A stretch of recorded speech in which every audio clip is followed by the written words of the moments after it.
centre d'universalité.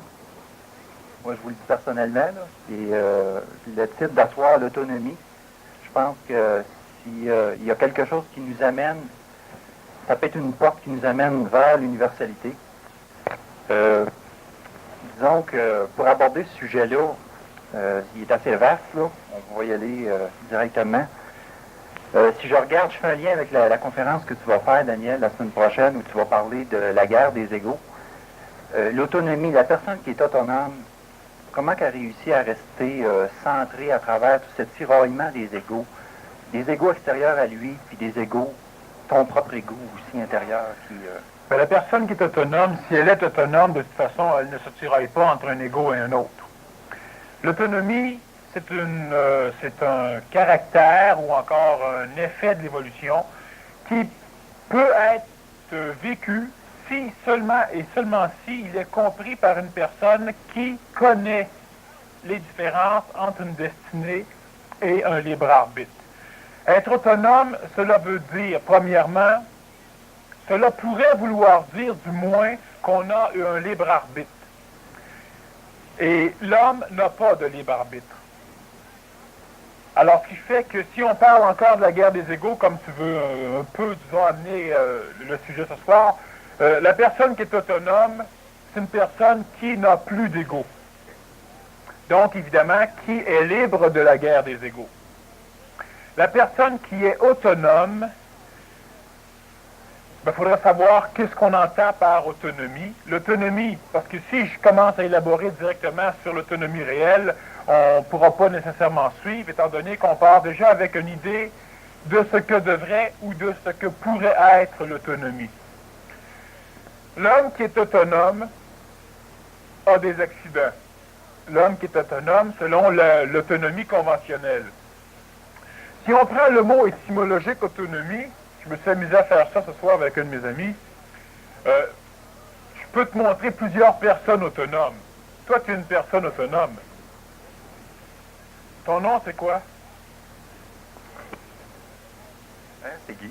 Bon, alors, auto veut dire seul, nom veut dire nommé. Alors, tu t'es nommé tout seul, alors tu es autonome. Alors, il y a plusieurs personnes autonomes ici. Ça, c'est le plus bas niveau. Là. Ça, c'est le plus bas niveau de l'autonomie. Mais ça a l'air bizarre, mais celui qui est capable de s'autonomer, celui qui a le verbe pour lui, donc celui qui est indépendant du verbe extérieur à lui. Ésotériquement, le verbe, c'est quoi? C'est de l'énergie. Et on traduit le terme énergie sous le nom de verbe, et souvent on pense que le verbe, ce n'est que la parole, en termes ésotériques. Alors évidemment, dans l'énergie, on a la parole.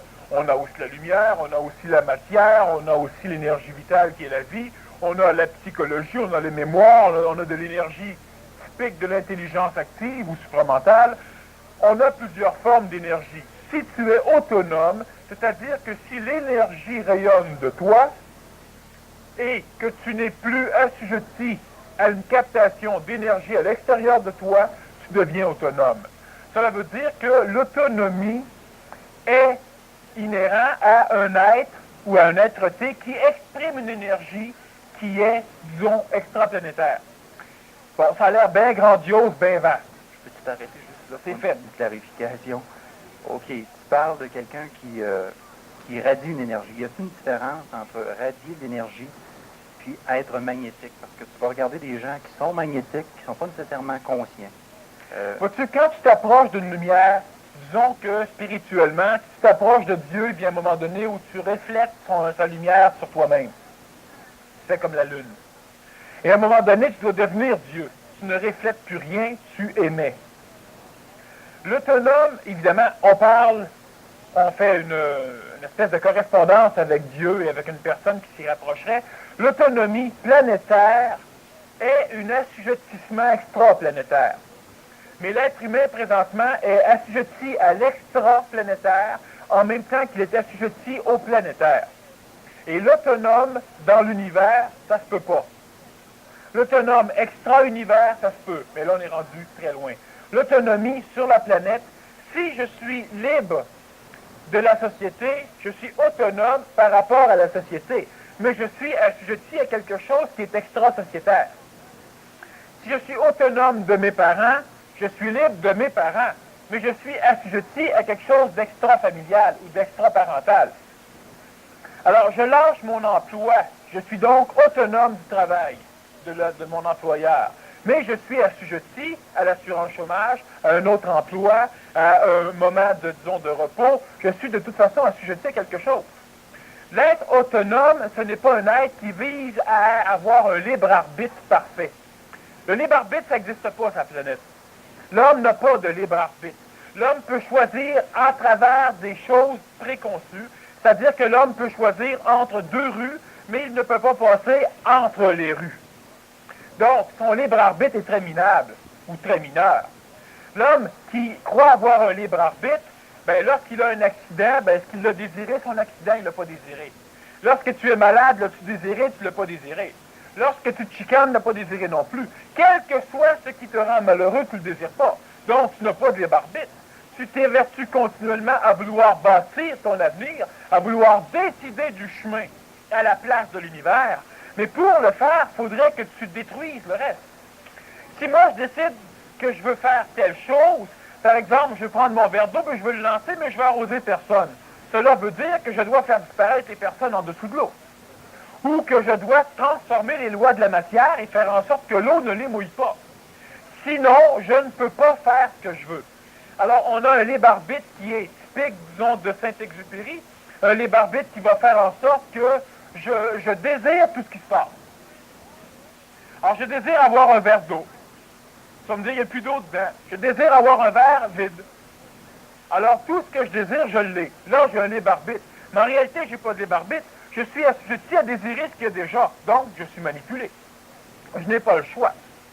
La personne qui désire, elle peut, selon le développement de son autonomie, arriver à transformer la matière extérieure, donc à transformer son environnement, à transformer son micro-univers, à transformer son entourage puis sa vie. Mais elle le transforme selon des lois qui sont sous forme de carcan, des lois qui se manipulent de toute façon, mais elle le transforme d'une manière régie par quelque chose. Donc, l'autonomie planétaire va s'acquérir lorsque la personne, lorsque l'homme qui évolue, est capable de se libérer des contraintes matérielles. Il devient donc autonome par rapport à la matière. C'est ce que l'homme recherche. Mais le problème, c'est que l'homme doit rechercher l'autonomie par rapport à la matière, c'est-à-dire que un exemple de non-autonomie par rapport à la matière, c'est par exemple ceux qui fument.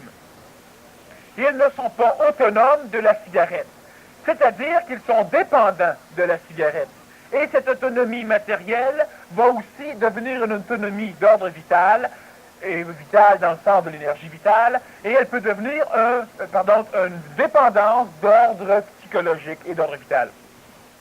La personne qui est autonome dans le plan matériel, c'est une personne qui est capable d'être ce qu'elle est, ce qu'elle continue à être, malgré les changements extérieurs. Et ça, c'est important parce que c'est ça, l'autonomie. Je suis autonome de la société, tant que j'ai mon bien-être, ou tant que j'ai mon emploi, ou tant que j'ai ce que la société me donne, ben je veux que la société ferme sa boîte, j'aimerais bien qu'elle disparaisse. Plusieurs fois, on veut arrêter de payer nos impôts.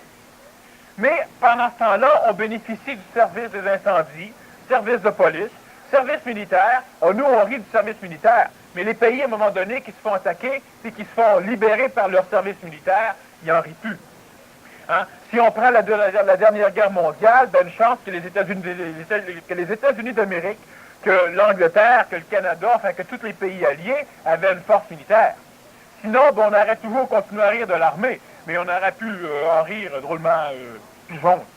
Alors, ce qui fait qu'être autonome, cela veut dire se libérer. Et se libérer, cela ne veut pas dire avoir l'impression d'être libéré ou avoir l'impression de se libérer. Une personne qui est au-dessus de tout, elle n'est pas autonome.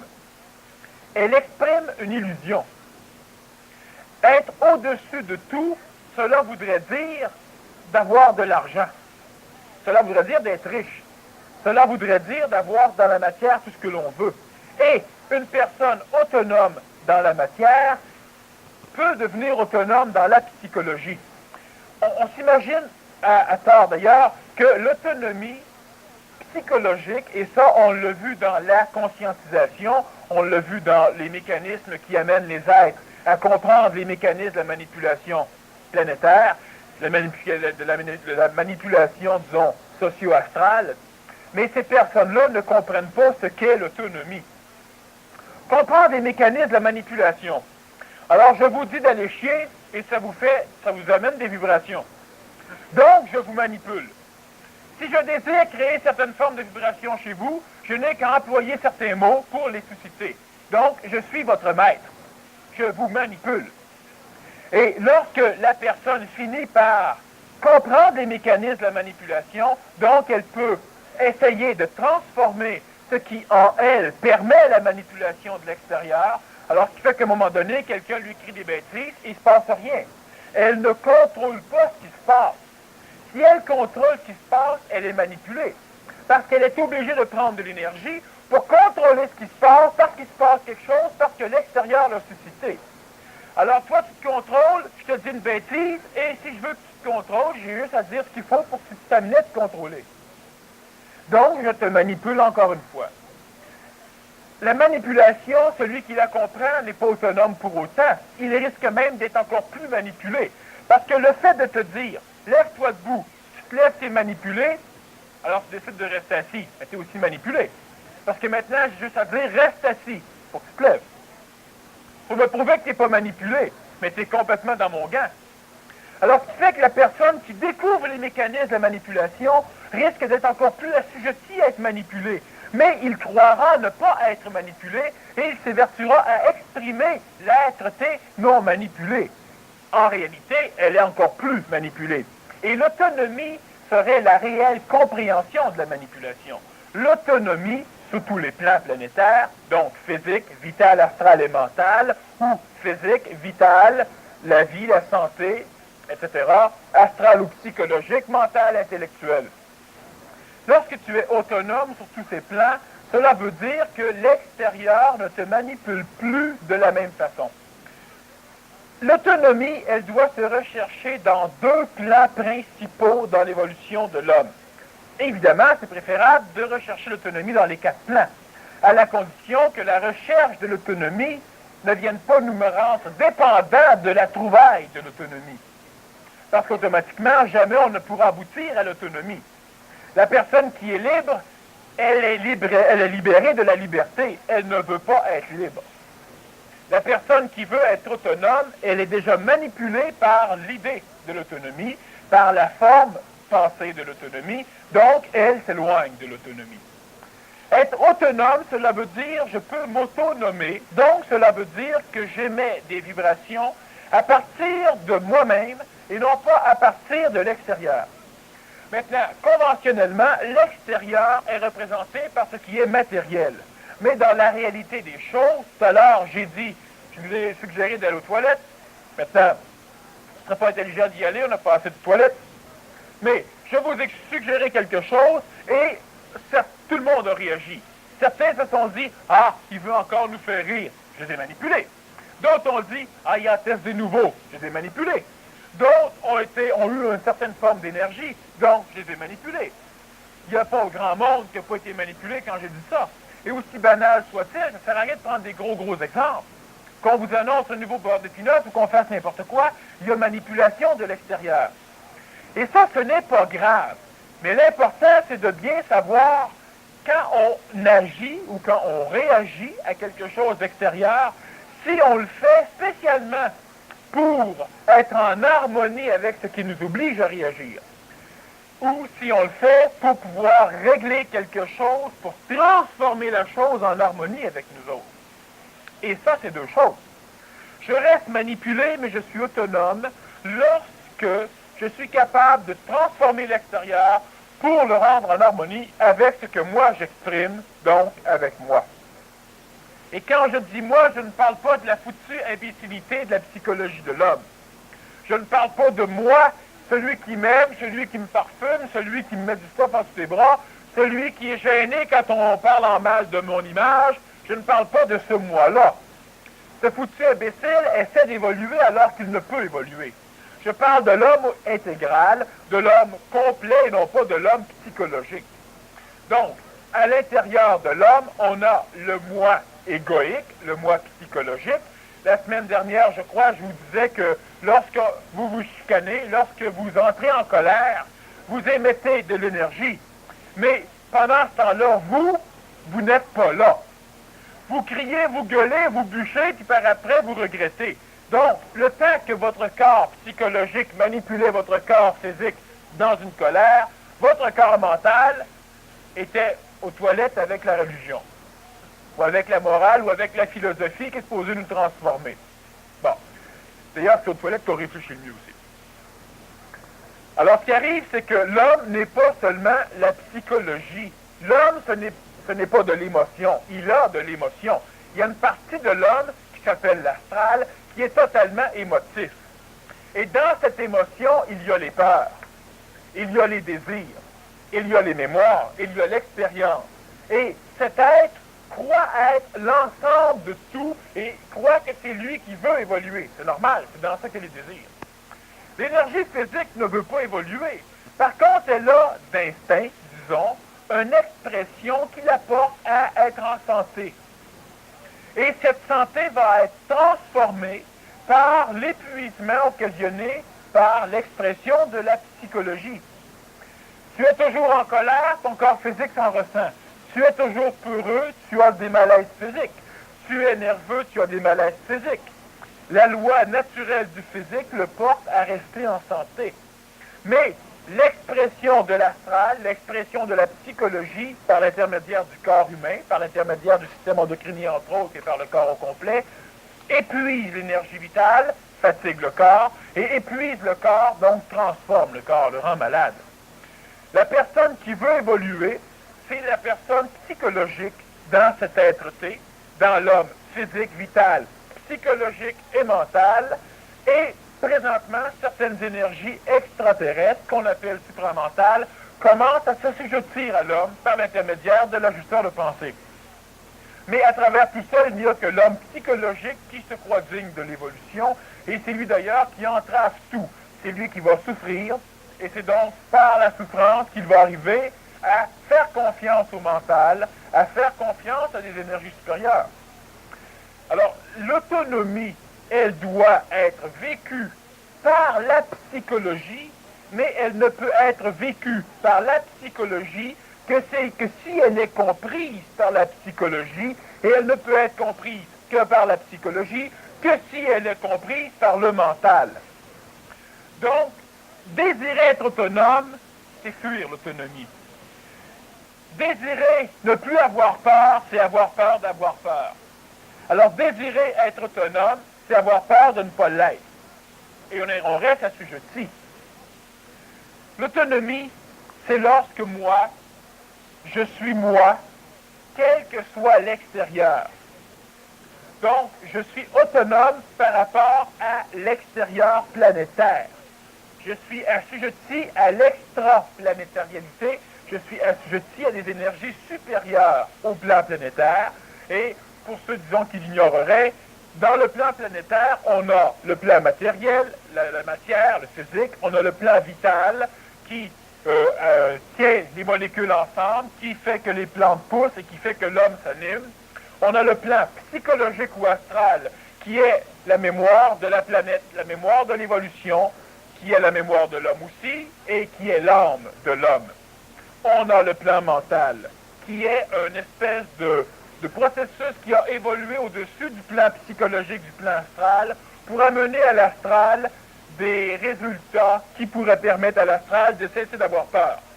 Alors on a peur des guerres, alors on construit par notre mental des bombes nucléaires pour se rassurer des guerres.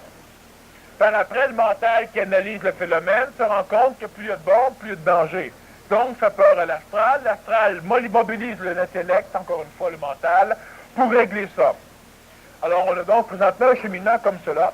Et ça, c'est le plan planétaire évolutif de l'homme. Les énergies supramentales viennent de temps en temps sur la planète, et si un homme a un plan mental suffisamment vibratoire, suffisamment élevé, il pourra entrer en contact avec le plan supramental.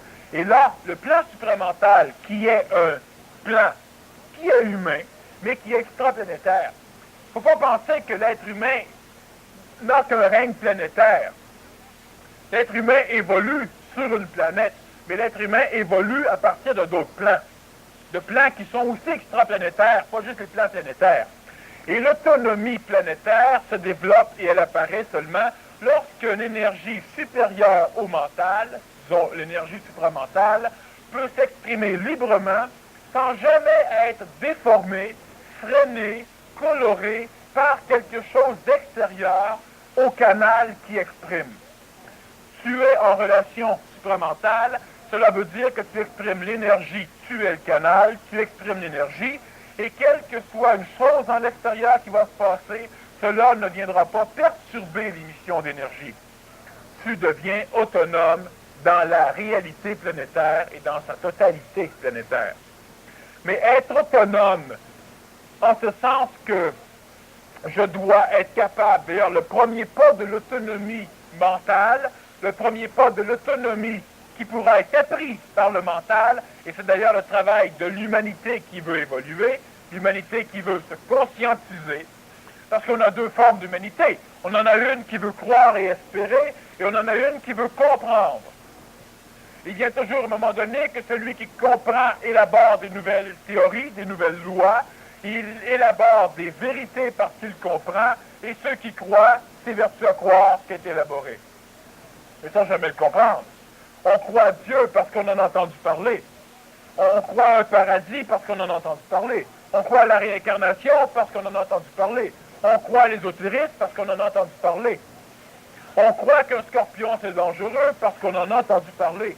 Et on a d'autres personnes qui, eux, vont vérifier si le scorpion est dangereux. Certains en meurent, certains n'en meurent pas, et ceux qui n'en meurent pas vont préciser les choses. Et la masse de croyants s'évertue à détruire ceux qui ne croient pas.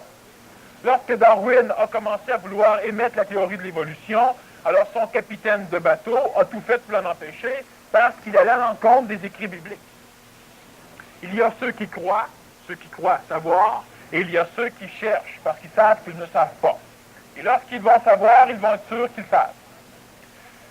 Celui qui devient autonome dans les premiers plans, dans le premier temps, dans les plans planétaires, c'est un individu qui, évidemment, devra essayer de pouvoir fonctionner de par lui-même. Et là, c'est une autonomie qui est accessible à tout le monde, mais qui est difficilement, disons, atteignable. Cela veut dire, premièrement, que je suis capable de juger de par moi-même certaines choses. Cela veut aussi dire que je ne parle plus au nom de d'autres. Si tu as dit quelque chose d'intelligent et que je trouve que c'est intelligent, si moi je le dis, c'est pas nécessaire que je te cite. La vérité, elle est ce qu'elle est. On n'a pas besoin de la citer. Et si tu es frustré parce que je ne la cite pas, ben, c'était vraiment un beau hasard, c'est une sorte de vérité-là. Parce qu'elle n'a rien à voir avec toi. Je suis autonome lorsque je suis capable de plus en plus d'être indépendant de l'extérieur. Et être indépendant de l'extérieur, cela ne veut pas dire psychologiquement. Parce qu'être indépendant psychologiquement, cela voudrait dire être indépendant de notre propre psychologie. C'est le mental qui peut le faire. Être indépendant de l'extérieur, cela ne veut pas dire que je me fous de tout. Je ne suis pas autonome, je suis imbécile. Et c'est différent. Être indépendant de l'extérieur, cela veut dire que je connais suffisamment mon corps physique pour être capable de décider du régime alimentaire que je vais prendre. Je suis donc autonome de bien des choses. Cela veut dire que je connais différents symptômes de maladie, que je connais différentes formes d'exercice, que je connais différentes panacées de médicaments, que je connais différentes choses. Autrement dit, même si je ne connais pas ces médicaments, que je suis apte à vivre dans un état physique pour commencer, parce que c'est par le corps physique que l'homme exprime son évolution. Je suis capable de vivre dans le corps physique en n'ayant plus besoin de médecins, plus besoin de ces choses physiques. Je deviens autonome de par ma science. Et c'est le premier pas de l'autonomie. Je reste assujetti au magasin d'alimentation. Mais si à un moment donné, je veux être totalement autonome, je pourrais aussi être capable de, si un jour les magasins disparaissent, d'être capable de m'organiser pour continuer à vivre. Et ce n'est pas parce que j'ai peur que les magasins disparaissent. C'est parce que lentement, je développe mon autonomie mentale et mon mental est curieux de fouiller dans différents livres, dans différents domaines. La personne qui est toujours rendue chez le médecin n'est pas autonome. Elle est complètement dépendante. La personne qui a besoin de médicaments pour dormir n'est pas autonome. Elle est assujettie. Et ce n'est pas, on n'a pas à se culpabiliser d'être assujetti à des médicaments. On a par contre, on a une nécessité absolue d'en prendre conscience. Pour après, trouver un moyen qui, en ne nous assujettissant pas de merde à quelque chose d'autre, en ne pognant pas avec d'autres choses, je peux me libérer de quelque chose. Ceux qui sont pris avec leur religion, à un moment donné, en ont là. Alors là, ils veulent détruire, ils veulent crier, ils veulent casser à coups de masse. On leur suggère de ne pas le faire. Alors ils ne le font pas. Et puis, ils cherchent un petit moment pour arriver à se libérer complètement de leur religion et ils rentrent dans une autre religion. Alors, de sortir d'un problème pour tomber dedans 2 jours après, ce n'est pas une libération, tu n'es pas autonome. Moi, je suis autonome en ce sens que je n'ai plus besoin de lire. Et la connaissance, je l'ai quand j'en ai besoin. Donc, je suis autonome au niveau mental. La personne qui n'est pas autonome au niveau mental, elle doit commencer par l'être au moins dans l'expression de son mental, dans l'expression mentale dans le domaine de la matière, dans le domaine du physique. Cela veut dire que la personne doit avoir un corps physique en santé pour être autonome. Elle doit aussi être capable de gérer elle-même ses processus psychologiques. Donc, elle doit être capable, pour être autonome de premier abord, d'être capable d'observer ce qui se passe en elle pour pouvoir régir l'expression de sa psychologie. Tout à l'heure, je vous ai dit d'aller chier. Mais je vous le répète. Je vous dis aussi de ne pas y aller en même temps. Attendez au moins l'entracte, faites plus poli. Ces choses font que moi, je peux me permettre de pénétrer en vous, d'aller fouiller dans vos mémoires d'éducation pour trouver certaines petites choses, seulement avec les mots à lécher. Et je ramène à votre mémoire des concepts imbéciles. Ces concepts sont ramenés en même temps. Le concept est ramené avec l'énergie vibratoire qui a été placée dans votre mémoire lors de votre éducation. C'est-à-dire que si vous preniez un plaisir extraordinaire à aller aux toilettes et que toutes les fois que votre mère voulait vous récompenser, elle vous disait d'aller chier, bien en vous disant d'aller chier, vous allez être bien.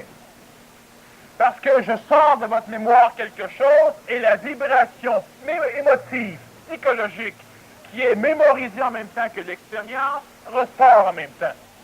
Mais habituellement, on a tous appris, parce que moment était tanné de ramasser ça à terre, que le caca, c'était caca. Donc, c'est préférable de le laisser dans la toilette, puis de tirer la chaîne pour faire couler l'eau qui était pour entraîner tout ce qui était pour être dedans. Bon. Apprenant cela, on finit par avoir l'idée, on a le mot et on a la vibration que c'est quelque chose de pas correct. Donc, on peut s'en servir comme insulte. Qu'est-ce que c'est insulter quelqu'un? C'est simplement employer des mots qui vont aller chercher dans sa mémoire une expérience qu'il n'aime pas. C'est ça, insulter quelqu'un. T'es laid. Ben, laid, c'est pas un compliment. Pourquoi? Parce que je vais en dedans, je ramène ça, puis je me vois, en tout cas, bref, j'aime pas ça. Pourquoi? Parce que la mémoire revient avec l'émotion qui a été mémorisée en même temps que l'expérience. Alors, je vais te donner une fessée, tu n'aimes pas ça. Alors, si tu regardes un adulte, tu dis, si tu continues de même, il faut que je donne une fessée ses fesses. Ben, l'adulte, il n'aime pas ça, c'est un insulte. Encore, fils de pute ou enfant de chienne, ben, tu sais, si t'es un chiot, ça dérange pas. Si t'es un homme, ça dérange. Pourquoi? Parce que tu as appris que c'est un insulte. Vous savez, vous allez au Tibet, puis quand vous dites salut au monde, eux autres, ils vous font une grimace. Ils vous tirent la langue. Si vous n'êtes pas habitué, ben ça vous insulte pas mal. Vous donnez des cadeaux, vous dites bye-bye, vous donnez des photos de lui-même, qui vous fait une grimace. Mais c'est ça. Lui fait quelque chose dans le physique qui n'a pas d'intention. L'intention n'a pas d'importance. C'est pas parce que moi j'ai l'intention de vous frustrer que je vous frustre. C'est parce que moi, je dis quelque chose et que vous êtes programmé pour être frustré lorsque certaines choses apparaissent dans le domaine de la matière ou de l'extérieur, et ça vous frustre. Le Tibétain vous tire la langue, puis vous autres, ben, vous êtes... bon, là, vous vous demandez ce qui se passe. Il ne s'est rien passé d'autre que ce que vous avez vu est allé dans vos mémoires, trouver une correspondance est revenue dans votre conscience, et dans votre conscience, il y avait la vibration émotive reliée à l'expérience. Lorsque vous avez enregistré que faire une grimace, c'est pas correct, votre professeur vous le dit, votre médecin vous le dit, quand votre pédiatre, vos parents vous l'ont dit, et à un moment donné, ben, vous savez que c'est pas correct. Si quelqu'un vous le fait, ça va en vous faire ressurgir une mémoire émotive que vous n'aimez pas. Et vu que vous n'aimez pas ça, ben vous lui en donnez lui avec. Et là, on s'auto-insulte. La manipulation, c'est cela. Et elle est très facile à faire. Maintenant, on peut culpabiliser, on peut faire rire, on peut faire plusieurs choses.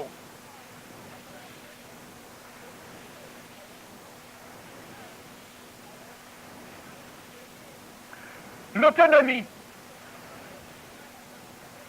par rapport à cette manipulation, c'est quoi?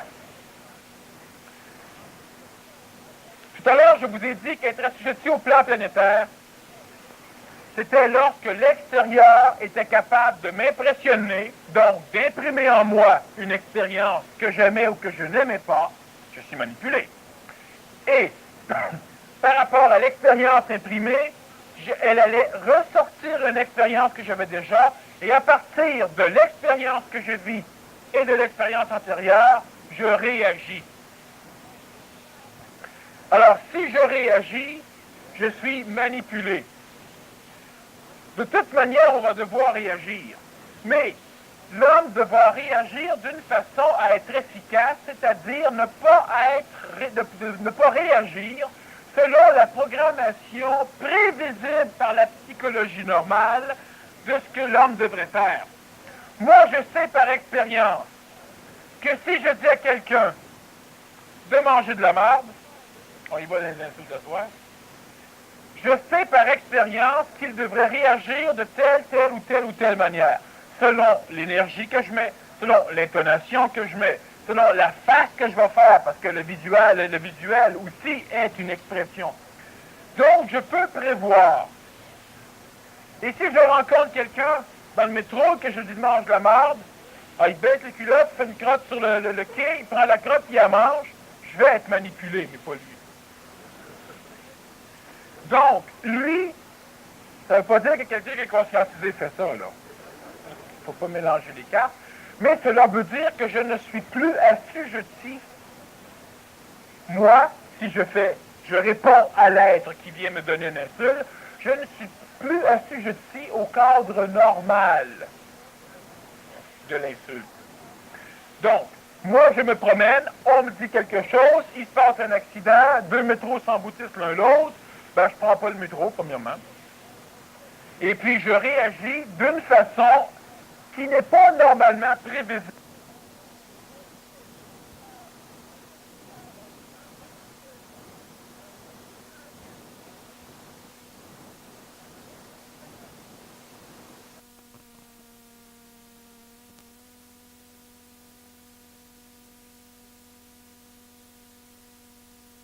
Une espèce d'élite.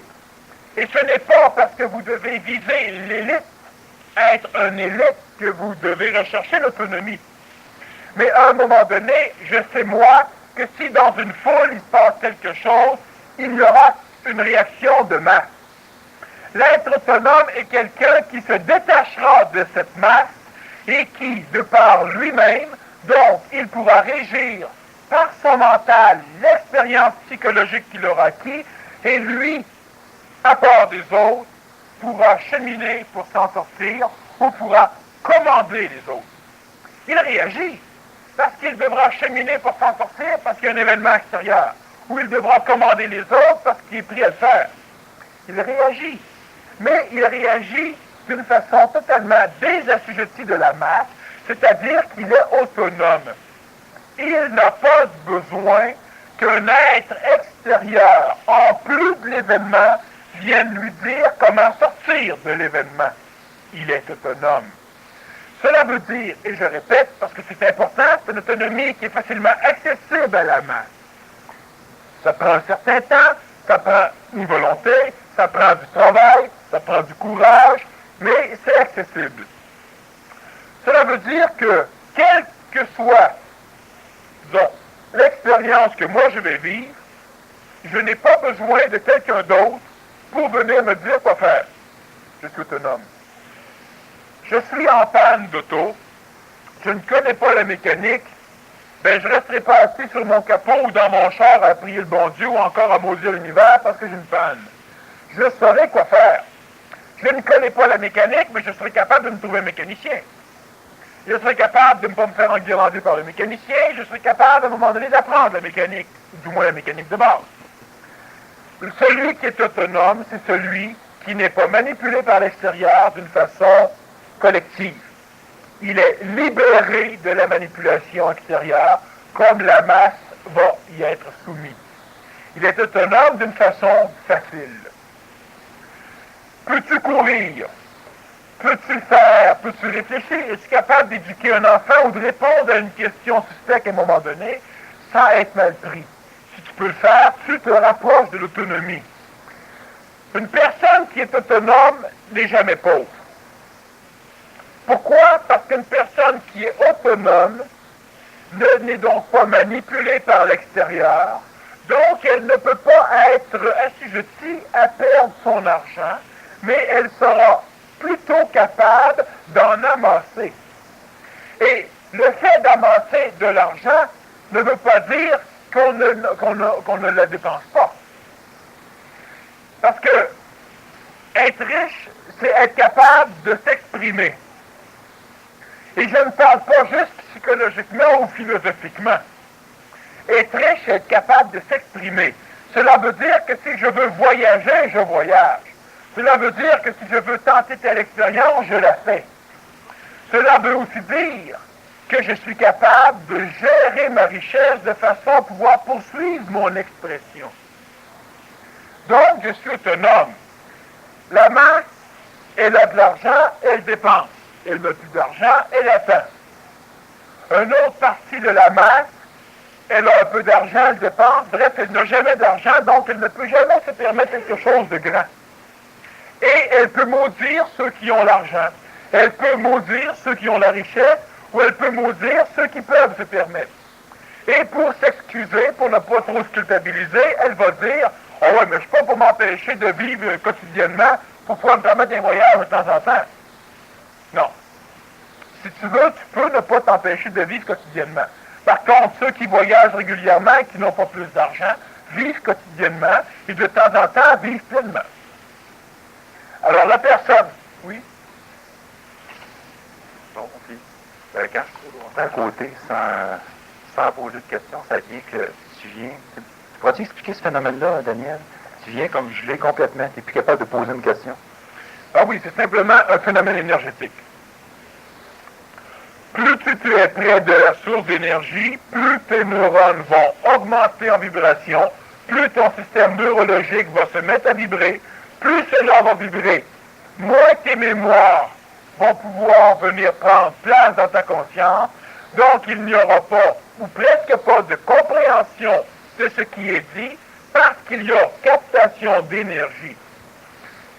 Ce n'est pas important qu'il n'y ait pas de compréhension immédiate de ce qui est dit s'il y a captation d'énergie.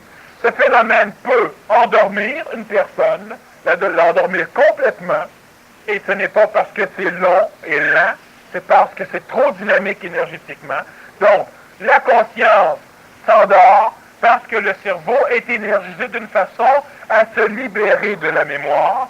Se libérant de la mémoire, tu ne peux pas non plus poser une question. Parce que tu perds même la connaissance de ton vocabulaire, tu perds aussi la connaissance même de ton expérience qui pourrait te permettre de poser une question pour savoir quelque chose. que tu as expérimenté et dont tu ignores la réponse. Alors c'est totalement normal qu'à un moment donné, certaines personnes d'ailleurs du public, je crois que c'est fréquent, on a plusieurs personnes qui viennent les vendredis, qui dorment 2 heures de temps et qui reviennent tous les vendredis.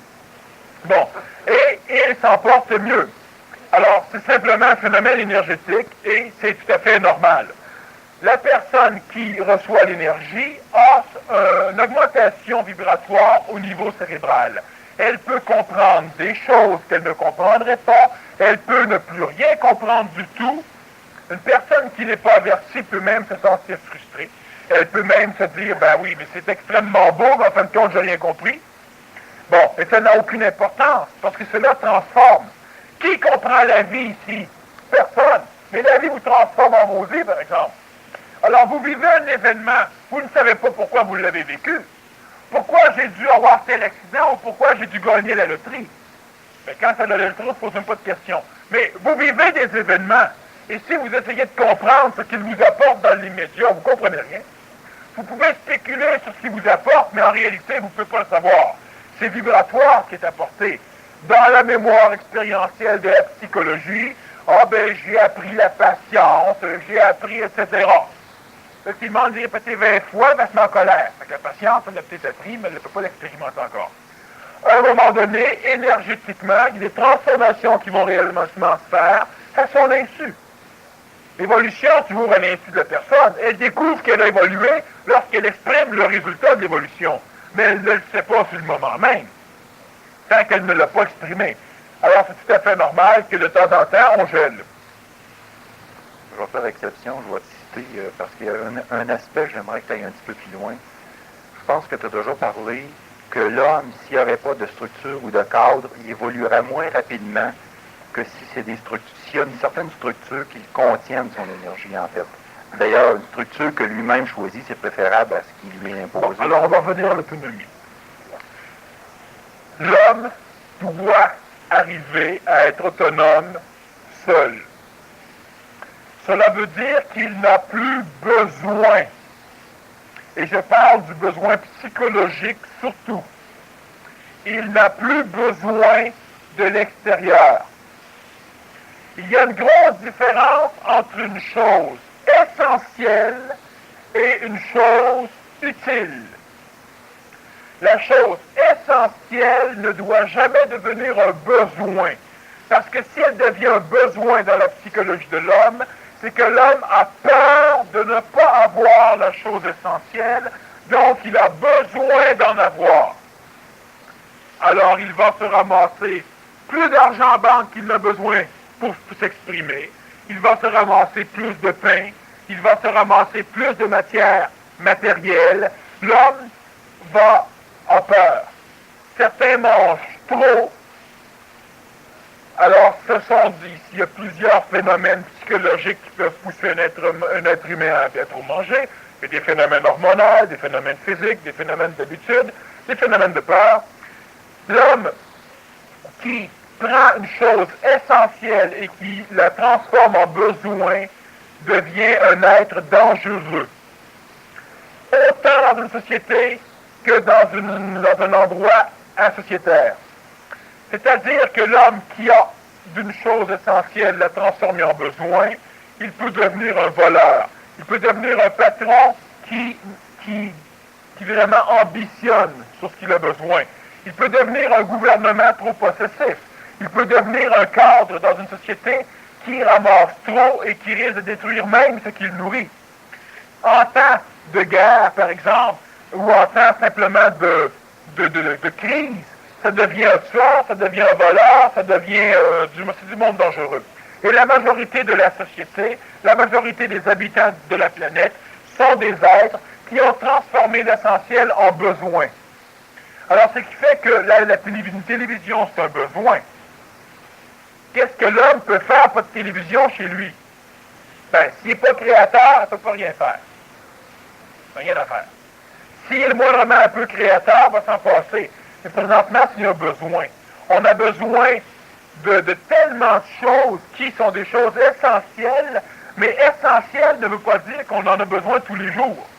Ça, c'est psychologique. Le fait d'avoir sa pinte de lait tous les jours dans son frigidaire. Le fait de manquer de bave, de se sentir mal. Le fait d'inviter sa mère, puis il manque quelque chose dans le frigidaire, puis on se sent mal. Ce sont des besoins. Même si ce sont des besoins de choses essentielles, et elles ne devraient jamais être un besoin. Ce qui fait que nous sommes pris tous les deux dans le bois ou en plein désert, et on n'a qu'une banane pour se nourrir, on peut la séparer. Mais si c'est un besoin, on va te battre en mots, t'as dit pour avoir le morceau de la banane.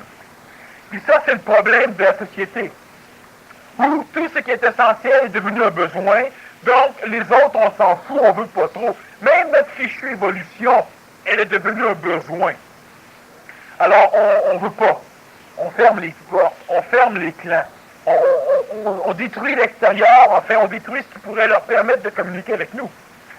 La chose essentielle, elle est essentielle. J'ai besoin de nourriture. Lorsqu'il n'y en a plus, psychologiquement, ça ne me sert à rien de paniquer. C'est ma psychologie qui a besoin d'une banane, c'est mon corps physique. Alors, si c'est devenu un besoin, cela va même perturber mon énergie mentale qui pourrait analyser convenablement ce qui se passe pour me permettre d'avoir ce que j'ai besoin. Puis s'il n'y en a pas, ben je vais mourir. C'est tout. La chose essentielle ne doit jamais devenir un besoin. Être autonome, c'est d'être capable de différencier l'utile de l'essentiel. L'utile, c'est utile pour bâtir un cadre d'évolution, pour te permettre d'évoluer. Mais l'essentiel, c'est que tu évolues. Et l'essentiel n'est pas régi parfois. Que tu aies un cadre ou pas de cadre, tu as toujours un cadre, mais que tu aies le cadre que tu veux ou le cadre qu'on t'impose, c'est essentiellement tu évolues. Essentiellement tu respires. Et lorsque l'essentiel disparaît, tu disparais pas tout. Alors, de transformer une chose essentielle en besoin, c'est s'assujettir par la psychologie à un phénomène illusoire, qui est le phénomène de la recherche évolutive, entre autres, qui est le phénomène de la peur sociale, qui est le phénomène des peurs des guerres, des apocalypses, etc. Donc, l'homme n'est pas autonome. L'autonomie, elle se fait donc chez la personne qui est capable de différencier l'utile de l'essentiel, et non pas l'utile de l'agréable. L'agréable, c'est utile. Mais à côté, c'est pas essentiel. L'utile de l'essence. Et l'essentiel, c'est quelque chose que tu ne manipules pas. Que tu peux, à un moment donné, par le mental, être capable de satisfaire ton besoin en ramassant suffisamment d'essentiel, c'est une chose qui n'est pas nécessairement mauvaise à la condition que tu ne tombes pas dans le piège de celui qui se dit, lorsque j'aurai, j'ai 50 piastres, lorsque j'aurai 500 piastres, ah ben, crime, je vais pouvoir m'acheter telle affaire, ben non, acheter des cadeaux à mes enfants. Et lorsqu'il a 500 piastres, ben, il ne voit pas tellement de différence entre 50 et 500. Lorsque j'aurai 1500 piastres, là, vraiment, là, bon. Rendu à 1500 piastres, il achète un petit cadeau, deux petits cadeaux, mais il descend ça à 1400, mais il n'ose pas revenir à 500. Alors, il va attendre encore, en fin de compte, il est rendu à 150 000, puis il n'est toujours pas satisfait. Le fait de ramasser quelque chose d'essentiel, comme par exemple l'hiver remplir son grenier, disons à l'époque où on devait le faire, c'est intelligent. Mais tu ne remplis pas ton grenier pour passer l'été aussi au cas qu'il neigerait tout l'été. Alors là, tu tombes dans le problème. Et lorsque tu calcules qu'avec 50 $ par semaine, tu peux vivre, en avoir 50 de plus pourrait t'exprimer, tu as 50 de plus, tu ne t'exprimes pas plus, et là, tu es celui qui a peur que tout l'été il neige. L'essentiel, c'est quelque chose que l'homme doit aller chercher.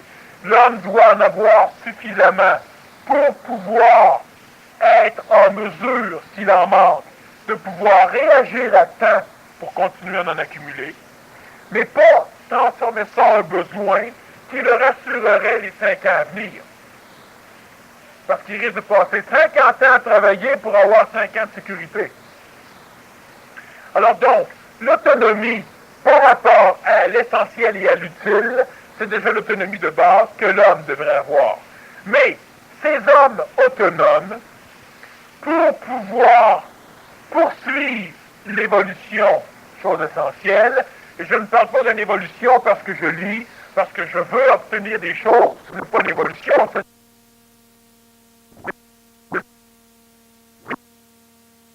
psychologique. Je veux que Dieu vienne m'aider, c'est un désir psychologique. Si Dieu vient pas assez vite, je change de religion. Ou encore j'attends, ou encore je me fais une idée, c'est parce qu'il m'a déjà aidé mais je l'ai pas vu, ou c'est parce que j'ai mal prié, ou c'est parce que, bon, on se fait toujours des raisons. Ça, c'est un besoin. Mais si, quel que soit le Dieu, on dit que c'est un Dieu qui est bon, alors s'il est bon, il est capable de te donner ce que tu as besoin sans nécessairement que tu commences à le demander. Hein? Vos enfants, ben, ils ne viennent pas vous demander des pantalons, des culottes, des sous-vêtements pour sortir dehors. Vous êtes capable d'y en donner avant qu'ils n'aient de besoin. C'est ce qui se passe avec n'importe quel genre d'énergie extérieure ou d'énergie supérieure à l'être humain.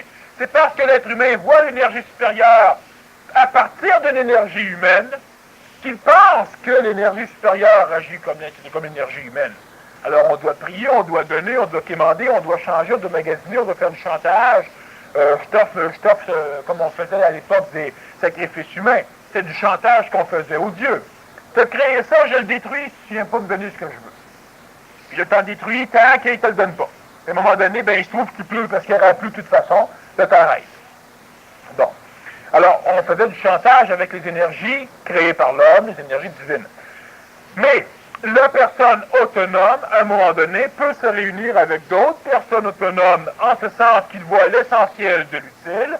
Donc, on partage l'utile et on peut aussi partager l'essentiel lorsque l'essentiel est partageable. Mais je ne peux partager la moitié de ma vie avec la moitié de la tienne pour sauver la vie. Donc, dans l'essentiel, je ne peux pas tout partager. Mais lorsque j'ai accumulé de l'essentiel, j'ai accumulé 3 caisses de pommes, à un moment donné, tu as faim, tu n'as rien. Si mes pommes sont un besoin, m'en t'en donner une. C'est quoi la limite où tu ne peux pas te rendre dans le partage? Dans le partage, il n'y a pas de limite lorsque tu n'as pas de besoin. Lorsque tu n'as pas de besoin, tu partageras. Sauf, évidemment, si tu donnes ton énergie à des pourceaux. Si toi, tu t'évertues à ne rien faire et que moi, je m'évertue à ramasser mes 3 poignées de pommes, et après ça, je suis correct, tu viens brailler que tu as faim, ben là, il faut que je pense en être autonome. Je ne veux pas m'assujettir à toi. Tu prends 2 oiseaux, tu les attaches ensemble. Même s'ils ont 4 ailes, ils ne peuvent pas voler. Seuls peuvent voler. Bon. Alors, tu es autonome. Tu viens me voir, je vais peut-être te donner une pomme pour te faire vivre un bout de temps, et je dois t'éduquer si cela me plaît.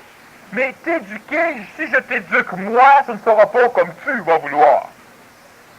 Et tu seras frustré, c'est un homme normal, tu as sacré ton camp voir un autre maître. Tant mieux. Il y a des maîtres qui ont besoin de disciples, tu vas les remplir aux écoles. Moi, je garde mes pommes. Sinon, ben, je vais m'organiser pour que tu apprennes. Et si tu es dans un état à ne rien faire, tu vas devoir apprendre par la souffrance. Tu vas me traiter de cochon, de chien, d'avare, de tout ce que tu voudras. Et à un moment donné, tu vas être riche. Tu vas encore me traiter de cochon, de chien, d'avare, mais tu vas avoir tes pommes. Puis là, si quelqu'un va venir te demander des pommes, ben si tu en donnes la moitié, tous les semaines, il revient, à un moment donné, tu vas avoir encore tes paniers vides. Alors, c'est extrêmement important dans le partage de voir les choses, de voir les conditions. Moi, je n'ai pas à prendre sur mes épaules la stupidité des autres. Un enfant ne le peut pas comprendre, il n'a pas le mental, il y a d'autres choses qu'on peut faire. Mais lorsque par son expérience, lorsque par sa vibration, lorsque par les événements, il peut apprendre et qu'il se refuse d'apprendre, c'est-à-dire qu'il ne peut pas apprendre, ce n'est pas qu'il se refuse, il ne peut pas, parce qu'on ne lui donne pas le cadre où qu'il pourrait apprendre, ben là, il faut lui donner le cadre. Il ne faut pas lui donner des pommes dans la digestion. L'autonomie, à un moment donné, elle doit se faire dans une société, dans une collectivité, dans une société, ou dans une collectivité extra-sociétaire. C'est-à-dire que je suis autonome, mais dans un cadre particulier, mon autonomie, elle est restreinte. Je dois donc quitter le cadre. Mais quitter le cadre pour un autre cadre où je suis encore plus restreint, où c'est pareil, c'est pas intelligent. Je suis autonome, je vais donc m'arranger pour construire mon cadre d'autonomie. C'est-à-dire que l'énergie extérieure, c'est une énergie intelligente. Lorsqu'une personne est capable d'arriver à coordonner ses désirs, ou à coordonner l'expression créatrice qu'il émet dans la matière, il est automatiquement régi par une énergie supérieure. Cela ne veut pas dire qu'il se croit plugué à Dieu ou à un extraterrestre. Pas nécessaire que tu t'imagines être plugué au nuage pour exprimer de l'énergie extraterrestre ou divine. Alors donc, l'être qui est intelligent, qui est capable de coordonner, est autonome, ou se dirige vers une autonomie de plus en plus complète. Et lorsqu'il est capable de construire son cadre même d'expression, il matérialise complètement l'autonomie extraplanétaire. Cela veut dire que l'extérieur ne vient plus l'influencer. Et je ne parle pas, tu bâtis une maison, tu bâtis un village, c'est bien, à un moment donné, il y a une guerre, on balaye ton village, ça ne change rien à toi. L'extérieur ne laisse pas de traces dans ta psychologie, parce qu'il n'y a plus de relation entre l'extérieur et toi, il y en a une entre toi et l'extérieur. Tu perçois l'extérieur, mais l'extérieur n'entre plus chez toi et il ne te manipule plus. Alors ce n'est pas parce que dans la matière, une chose reste ou disparaît que tu n'es pas autonome. C'est pour ça que c'est extrêmement compliqué à comprendre l'autonomie. Je suis autonome si j'ai un auto. C'est pas vrai quand tu n'as pas de char, tu es pogné. Tu n'es pas autonome. Je suis autonome si j'ai une femme. C'est pas vrai. Quand tu n'as plus, tu n'es plus autonome, tu es pogné. Je suis autonome si tu gagnes à la loterie. C'est pas vrai. Parce qu'à un moment donné, tu ne seras plus autonome, tu n'auras plus d'argent. Si ton autonomie est représentée par l'extérieur, elle est assujettie à disparaître en même temps que l'extérieur. Alors, tu n'es pas autonome. Moi, j'ai pas d'argent, je peux être autonome. Si je suis autonome, fais-moi confiance qu'à un moment donné, moi, je vais avoir de l'argent. J'ai de l'argent, je suis autonome aussi. Je suis autonome de par moi-même. C'est moi qui va donner le pas à l'extérieur. Et je ne veux pas dire par là qu'il faut que je manipule tout le monde. Ce n'est pas l'être humain que je dois manipuler. Je dois m'empêcher d'être manipulé par l'être humain. Et je dois manipuler la matière. C'est pas pareil. Et si l'être humain se laisse manipuler par la matière que je manipule, c'est de l'oignon. C'est des miens. Ça se peut-tu, Daniel, que ce soit le premier cadre qui est difficile à matérialiser? C'est le tien. Ouais, celui-là que tu as fait de A à Z. Après ça, du moment que tu deviens autonome, tu deviens conséquentiel. Tu es un être conséquentiel, donc un être mental qui voit les conséquences. Et étant mental, conséquentiel, autonome, tu vas donc être capable de créer du neuf. Tu ne peux pas créer du neuf si tu n'es pas autonome. Si tu n'es pas autonome, tu es assujetti à la masse. Si tu es assujetti à la masse, tu es assujetti à la tradition, à l'expérience, à tout ça. Tu ne peux pas créer du neuf. Tu es assujetti aux autres. On veut une nouvelle affaire qui ferait telle affaire. Tu peux le créer. Mais c'est pas du neuf. Ça fait plusieurs années qu'on le pense.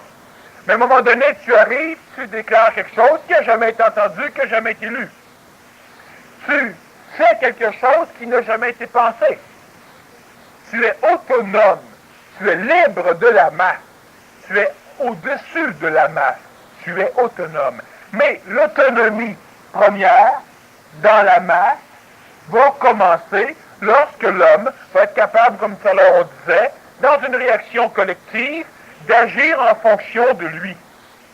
Et je ne veux pas dire agir égoïstement pour lui. La personne qui veut sortir agit égoïstement pour lui. La personne qui ordonne puis qui commande agit aussi pour lui parce que ça lui plaît d'ordonner, parce qu'elle est manipulée pour le faire. De toute façon, ça ne change rien. Alors, mettons l'égoïsme de côté, tout le monde est égoïste. C'est normal. On a un instinct de survie, il faut qu'on s'en serve. Puis c'est pas important qu'un ou l'autre meure. Mais tu es autonome, toi, parce que tu n'es pas assujetti à l'expérience traditionnelle de la masse. Tu es dans un cinéma qui brûle, tu ne seras pas écrasé, tu vas être capable de t'en sortir. Si tu meurs, tu mourras, mais tu ne seras pas un de ceux qui aura réagi comme la collectivité. Une personne autonome va souvent être une personne qui fait un parti politique, est une personne qui se rapproche de l'autonomie. Mais un président de compagnie se rapproche aussi de l'autonomie. Certains sont complètement manipulés. Mais il y en a certains qui se rapprochent de l'autonomie. Un policier, dans l'exercice de ses fonctions, à un moment donné, doit être autonome. Et il peut exprimer l'autonomie seulement s'il vit une expérience où il n'a pas d'expérience. Parce que s'il a une expérience où il a eu de l'expérience, parce qu'il l'a appris ou parce qu'il l'a vécu, il agit à partir de ses mémoires. Donc, il réagit, l'extérieur, fouille en dedans, sort l'expérience et agit en conséquence. Si c'est mentalement intelligent, tant mieux. Mais si ce n'est pas intelligent qu'il agisse comme ça, là, il risque d'avoir des problèmes. S'il est autonome, il saura pouvoir faire face à l'événement, même s'il n'a pas d'expérience, et là, lui créera l'expérience. Donc, l'être que tu parles, avec ces niveaux de conscience que tu parles, il n'est plus assujetti à son expérience, c'est ça? Non, un être qui est autonome est libéré de la manipulation planétaire, donc de ses mémoires, de la mémoire, de la matière planétaire, de tout ce qui pourrait venir l'influencer. Moi, je m'en vais à une conférence, j'ai un accident de char. Bon, moi, je débarque, je laisse mes papiers, mon char est plus bon, je laisse mon automobile touring venir chercher ça, puis je continue à faire ma conférence. Je m'assois ici, puis je fais ma conférence, je pense pas à mon char. Puis je pense pas à rien de ça. Sinon, je suis manipulé. Je ne suis pas autonome. Il suffit qu'il m'arrive n'importe quelle bébelle dans la matière pour complètement me transformer. J'appelle pas ça autonome. J'appelle pas ça non plus être évolué. Moi, j'évolue, ça va bien, je sniffe de l'entente tout bout de champ, je prends un peu de Marie, je prends des bains d'eau chaude avec de l'eau de mer qui me coûte 45$ le gallon.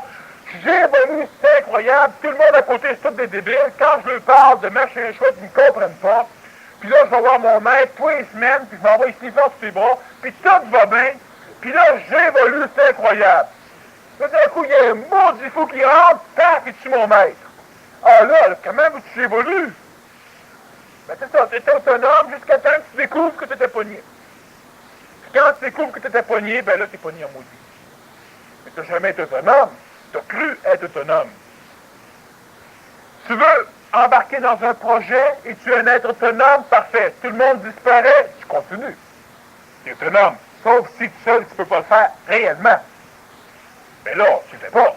C'est pas fou. Mais si c'est parce que tu as besoin du dynamisme des autres, de te booster, de te motiver, tu n'es pas autonome. Quand est-ce que tu es autonome? Ceux qui se lèvent, qui vont travailler parce que, bon, ben là, il est l'heure, hein, mais t'es en retard, sont manipulés. Celui qui se lève, qui va travailler, puis qui arrive, il regarde, il n'a pas besoin de se dépêcher parce qu'il va être en retard. Ben, il est un peu plus autonome. Parce que tu te lèves parce qu'il y a une heure, tu t'obliges de te lever. Mais si tu te lèves toi-même parce que tu as l'énergie de te lever, tu as l'énergie de travailler, tu as l'énergie de créer, tu es plus autonome. Et plus tu vas te libérer des choses extérieures, plus tu vas être capable d'agir dans l'extérieur, et moins l'extérieur va agir en toi, plus tu vas être autonome. Jusqu'à un moment donné où tu restes assujetti au plan supérieur, mais où tu assujettis le plan inférieur. Là, c'est l'autonomie totale. Bon, l'homme va arriver là. Mais l'homme qui va arriver là ne sera pas psychologique. Parce que imagine-toi deux gars qui arrivent là et qui ne s'entendent pas. Ce sera pas beau. Il faut que les êtres soient mentales. Et quand tu es mental, ben, les choses logiques sont logiques pour toutes les logiques. Dans le plan planétaire, évidemment. Donc, l'autonomie va finir par permettre aux êtres autonomes, à un moment donné, de créer un cadre où ils vont pouvoir exprimer leur autonomie, où le cadre pourra leur permettre de continuer à développer leur autonomie. Autonome, cela veut dire que tu ne dépends plus. Et dans votre psychologie, vous dépendez d'énormément de phénomènes.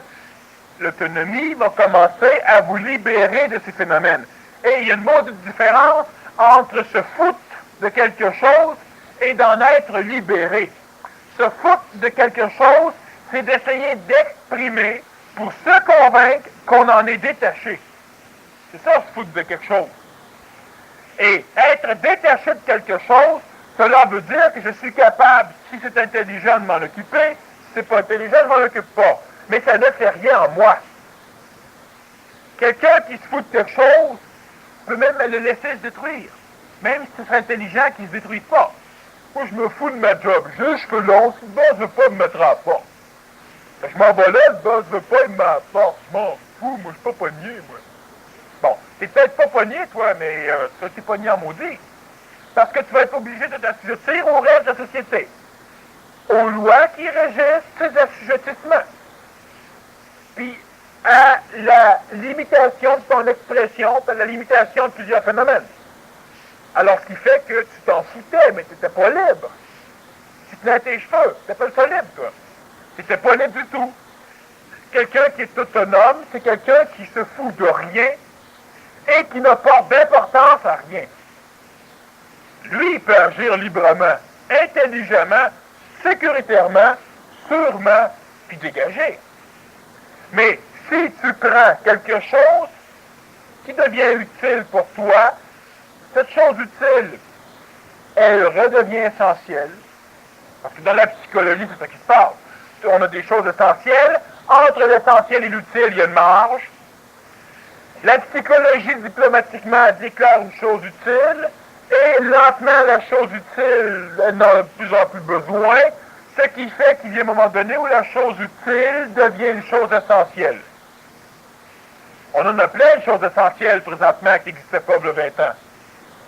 Puis qu'on ne pourrait pas vivre dans ces choses-là, c'est évident. Puis si on retourne à l'époque des Romains, ben, moi, dit franchement, on se demande comment ils ont fait pour arriver à vivre. Puis eux autres avaient aussi des choses essentielles. Parlant des Romains, c'est une affaire bien amusante. Savez-vous pourquoi que l'homme embrasse la femme et que la femme embrasse l'homme? Mais ça part de l'époque romaine, et quand le mort, l'homme, arrivait de travail, il embrassait sa femme pour voir si elle avait bu. Et puis c'est resté comme tradition. Alors, c'est une manipulation très amusante qui fait que maintenant on exprime l'amour par l'embrassade, alors qu'à l'époque c'était réellement original. C'était simplement pour goûter, voir si la femme elle avait bu. Alors, la manipulation, l'autonomie fait qu'à un moment donné, on se dégage tranquillement, lentement, de tout ce qui à l'extérieur vient nous manipuler. C'est difficile, c'est fortement possible, mais ça n'empêche pas que c'est intelligent. Et c'est pas parce que c'est difficile que c'est stupide. Vous êtes un être humain. Ben, venez-vous avec moi, on va aller en pleine forêt. Et puis là, on va se mettre plusieurs, puis on va commencer à penser, voir si on devrait construire une ville de Montréal. On va tout le monde va penser que c'est un fou. Puis on est dans une ville qui s'appelle Montréal. Puis essayez de vous imaginer comment on peut faire pour construire ça. Hein? Il fait 5 ou 6 degrés plus chaud à Montréal, parce qu'on chauffe l'extérieur. Toutes les grandes villes, c'est pareil.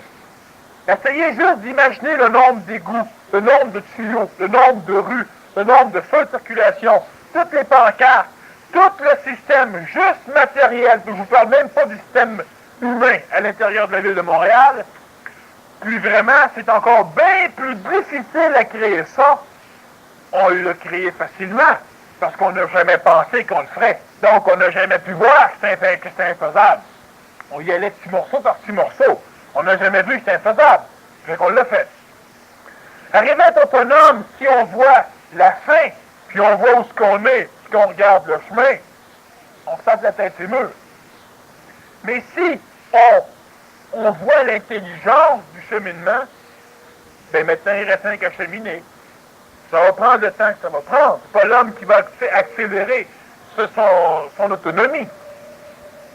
L'homme qui veut aller plus vite, il est pogné. Il n'est pas autonome.